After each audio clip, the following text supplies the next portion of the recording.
jaunimo, ką mes turime jaunimo departamentą Lietuvoje.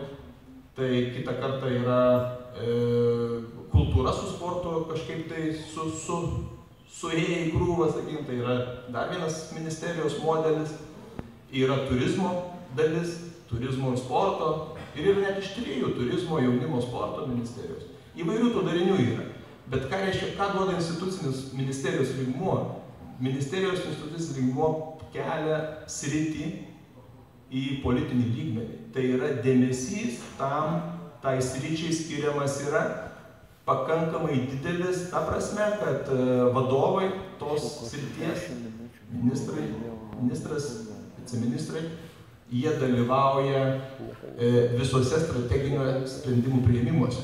Nuo biudžeto iki tų pačių tarp institucinių planų. Ir pasakyti, kad formaliai, kad mes neturim pasiūlymų kažkokiai idėjai, kai į jūs kreipiasi departamento lygmens institucija ir kai apie tai koordinuoja ministerija, yra skirtingi dalykai. Čia jau yra valstybės valdymo, sakykime, dalis, gal kažkas yra susipažinę, daugiau žinot, kaip tie dalykai vyksta. Tai kalbant tai yra taip pat pas mus galbūt tam tikras neįvertinimas ir mes turime ir čia problemą.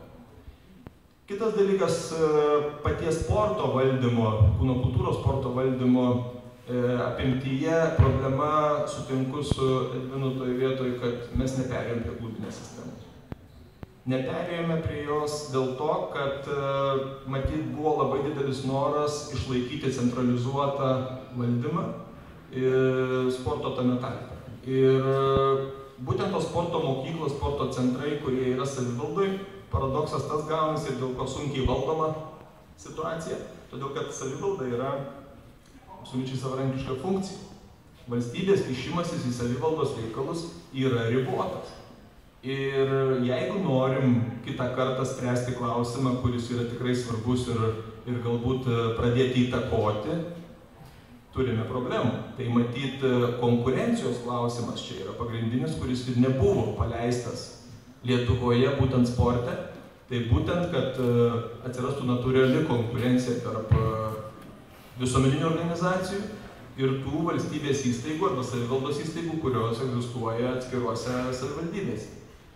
Tai būtų suponavę, matyt, galimybę kurtis klubams, tikriesiems klubams, ne komandoms, kaip čia buvo pasakyta, ir struktūrizuotis, tai būtų galimybė įtraukti į tą veiklą tėvus, kas yra labai svarbu, ką minėjau, šeima, tai yra labai svarbus sporto pamatas. Ir